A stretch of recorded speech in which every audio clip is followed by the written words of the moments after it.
सर्वांना नमस्कार. स्वागत आहे श्रावणगंधा या आपल्या यूट्यूब चॅनलवर. कथा आवडली तर लाईक कर आणि चॅनलवर नवीन असेल तर सबस्क्राईब करा.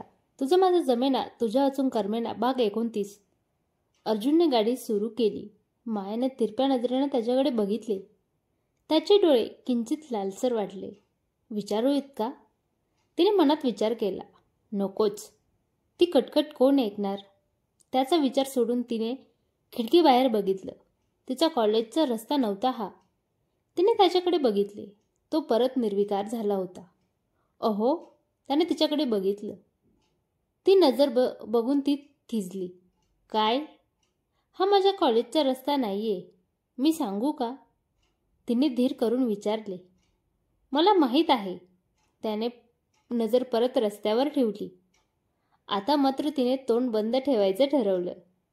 अर्जुनने गाडी एका मोठ्या दुकानाबाहेर थांबवली. तिने परत एकदा त्याच्याकडे बघितलं. उतर, तो म्हणाला. इथे? हो. माझं इथं काय काम आहे? जगाला दाखवायला का होईना तू माझी बायको आहेस आणि तिला तिच्या कपड्यांवरून कुणी बोललेलं किंवा हसलेलं मला नाही आवडणार. अर्जुन गाडीतून बाहेर उतरत म्हणाला. निरुत्तर होऊन माया त्याच्या पाठोपाठ उतरली. साड्यांच्या दुकानासारखंच हे सुद्धा एक आलिशान शोरूम होतं. फरक फक्त एवढाच की हे फक्त ड्रेसेस होतं. माया आजूबाजूला बघत बसली. सुंदर सुंदर ड्रेसेस लावलेले होते. त्यांच्याकडे बघून ते किमती आहेत हे तिला समजत होतं. इथे आपण काय कपडे घेणार ते मात्र तिला समजत नव्हतं. हॅलो सर, कसे कपडे दाखवू तुम्हाला? समोरच्या सेल्समॅनने अदबीने विचारलं. मॅडम सांगतील, त्याने मायाकडे इशारा केला. इथे मायाला काय बोलावं ते सुचेना. मॅम, कसे कपडे दाखवू? पार्टीवेअर, ट्रेडिशनल की अजून काही? डेलीवेअर दाखवा, माया बोलून गेली. म्हणजे कॉलेजला घालता येतील असे कपडे दाखवा.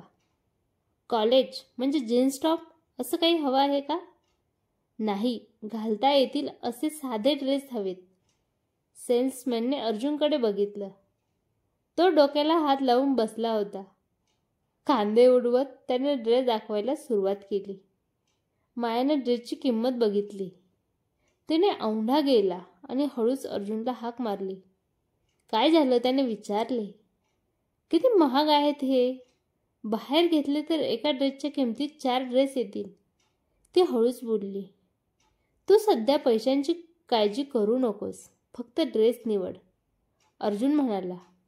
हे एवढे महागडे कपडे मी नाही निवडू शकत, माया म्हणाली. ओके, मग मी जे निवडील ते घालायचे. अर्जुन पुढे झाला. त्याने तिकडचे ड्रेस बघितले. त्यातले त्याला आवडलेले तो एका बाजूला ठेवू लागला. बाजूला काढलेल्या ड्रेसची संख्या जसजशी वाढू लागली तसतसं मायाचं ब्लड प्रेशर वाढू लागलं. एवढे महाग कपडे तर आई बाबा असताना सुद्धा तिने घेतले नव्हते.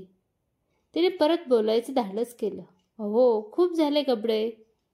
दुकानदाराकडे बघून तोंड देखत हसत ती अर्जुन जवळ पुटपुटली. त्याने तिच्याकडे बघितलं. ती लगेचच मागे झाली. अर्जुनने एक नजर निवडलेल्या ड्रेसवर टाकली. यामध्ये तुझा एखादा नावडता रंग आहे का? त्याने विचारताच तिने लगेचच नाही म्हटलं. हे ड्रेस पॅक करा आणि काही पार्टीवेअर ड्रेस दाखवा. अर्जुन असं म्हणताच मायाचे डोळे परत मोठे झाले. मी पार्टीला जात नाही. इच्छा नसताना सुद्धा ती बोलून गेली. मॅम, सर एवढे प्रेमानं कपडे घेत आहेत तर कुठे नाही म्हणताय? पहिलं जोडपं बघितलं असेल मी, जिथे मॅम गप्प बसल्या आहेत आणि सर कपडे निवडत आहेत. बोलत असतानाच त्याने पार्टीवेअर ड्रेसेस दाखवायला काढले. अर्जुन बघत होता, पण त्याला एकही ड्रेस आवडत नव्हता. त्याचं काय चालू आहे हे मायाला समजत नव्हतं. शेवटी त्याने एक ड्रेस निवडला. हा पॅक करा. मायाने ड्रेस बघितला. सुंदर असा टर्कॉइजचा रंग होता. साधा, तरीही त्याची किंमत जास्त होती हे सांगण्यासाठी तिला कोणाचीच गरज नव्हती. मॅमना काही कपडे ट्राय करायचे आहेत का? म्हणजे जर फिटिंग करून द्यायची गरज असेल तर तसं करून देता येईल, सेल्समॅन म्हणाला. तसं अर्जुनने मायाकडे बघितलं. त्याची नजर समजून ती तिथून उठली. सेल्समॅनने तिला चेंजिंग रूम कुठे आहे ते सांगितलं. ती एका ड्रेस घेऊन त्याला बाजूला जायला निघाली. ती दरवाजापर्यंत जाताच आपल्या खांद्याला कॉलेजची बॅग आहे हे तिला आठवलं. ती अर्जुनकडे द्यावी का असा विचार करत ती वळली आणि पाठून येत असणाऱ्या अर्जुनला धडकली. सॉरी, ती पटकन बोलून गेली. ही बॅग कुठे ठेवू हे विचारायला येत होते. दे माझ्याकडे. अर्जुनने हात पुढे केला. त्याच्या हातात मगाशी घेतलेला पार्टीवेअर ड्रेस होता. तो ड्रेस घालून झाल्यावर हा पण ट्राय कर, तो म्हणाला. मायाने त्याच्याकडे बघितले. त्याच्या डोळ्यात काही दिसतंय का? पण त्याच्या नजरेला ती नजर देऊच शकली नाही. ती आत गेली. पहिल्यांदाच एवढा महाग ड्रेस ती घालत होती. लग्नात साड्या नेसल्या होत्या तिने, पण ते फक्त 2-3 दिवस. हे कपडे रोजच्या वापरासाठी. तिचे हात थरथरत होते. तिने कपडे बदलले. चेंजिंग रूमचा दरवाजा उघडला. तो तिथेच उभा होता. तिने त्याच्याकडे बघितले. तो काही बोलणार तोच परत त्याचा फोन वाजला. त्याने नंबर बघून फोन कट केला. त्याने हातातला ड्रेस तिच्यासमोर धरला. मायाने तो ड्रेस घेतला.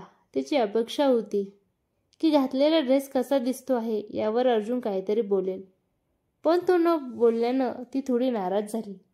तिने दुसरा ड्रेस घालून समोरच्या आरशात बघितलं. ड्रेस सुंदर होताच, पण तो घालून तीही छान दिसत होती. तिला एकदा वाटलं की हा ड्रेस अर्जुनला दाखवायलाच नको, पण त्याच्या स्वभावाचा अजून तिला अंदाज येत नव्हता. तिला रिस्क घ्यायची नव्हती. कमीत कमी इथे सगळ्यांसमोर तरी ड्रेस घालून ती बाहेर आली. अर्जुनकडे न बघता ती सेल्समनकडे गेली. बघा मॅम, सरांची चॉईस किती छान आहे. उठून दिसतो आहे हा ड्रेस तुम्हाला. बरोबर ना सर? मायाला काहीच बोलू न देता तो सेल्समॅन बोलू लागला. ड्रेस छान आहे, पण इथे जरा लूज होतो आहे. माया ड्रेस कमरेच्या इथे धरत म्हणाली. मी बघू का? तो सेल्समॅन पुढे येणार तोच अर्जुनचा हात मध्ये आला. इथे कोणी लेडीज नाही का मदतीला? अर्जुनचा आवाज ऐकून तो सेल्समॅन पाठी झाला. आहेत ना सर, मी पाठवतो त्यांना. मॅम, बाकीच्या ड्रेसमध्ये काही प्रॉब्लेम? त्याने अदबीने विचारले. नाही, ते बरोबर आहेत. हा जरा लूज आहे. माया अर्जुनकडे बघत म्हणाली. तो अजूनही ड्रेस कसा दिसतो याबद्दल काहीच बोलला नव्हता. त्याची महिला मदतनीस आल्यावर ड्रेसचे माप देऊन पैसे भरून दोघं तिथून निघाले. गाडीत बसल्यावर माया गप्पच होती. अर्जुननेच शेवटी बोलायला सुरुवात केली. बाहेर आपण नवरा बायको आहोत हे लक्षात ठेवत जा जरा. तो थोडा रागानेच बोलला. मायाने त्याच्याकडे प्रश्नार्थक बघितलं. मी काय केलं? त्या सेल्समॅनच्या जवळ जायची काय गरज होती?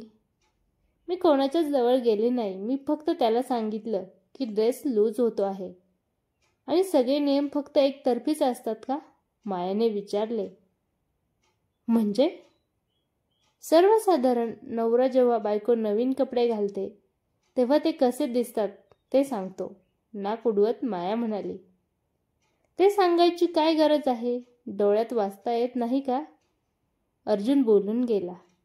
नाही येत. आम्हाला कॉलेजमध्ये ही अशी काही भाषा असते म्हणून सांगितलं नाहीये. माया त्याचा एक शब्द खाली पडू देत नव्हती. उतर. अर्जुन गाडी थांबवत म्हणाला. का? असं मध्येच का उतरू? तुला कॉलेजला न जाता माझ्यासोबत माझ्या ऑफिसला यायचं असेल तर मला काहीच प्रॉब्लेम नाही. अर्जुन म्हणताच मायाने बाहेर बघितलं. बोलता बोलता ते कधी कॉलेजजवळ आले ते तिला समजलंच नव्हतं. नाही, मी उतरते. आणि ती काय बोलते आहे हे ऐकण्यासाठी अर्जुनने तिच्याकडे बघितलं.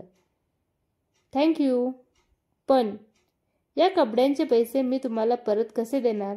मला नाही माहीत. मला माहीत आहे. अर्जुन मायाकडे निरखून बघत म्हणाला. त्याची ती नजर बघून माया घाबरली. काय माहीत आहे? हे बघा, पैशासाठी मी काहीही चुकीचं काम करणार नाही. आपली ओढणी नीट करत ती म्हणाली. कशी वाटली कथा कमेंट करून नक्की सांगा. आवडली तर लाईक करा आणि चॅनलवर नवीन असाल तर सबस्क्राईब करा. धन्यवाद.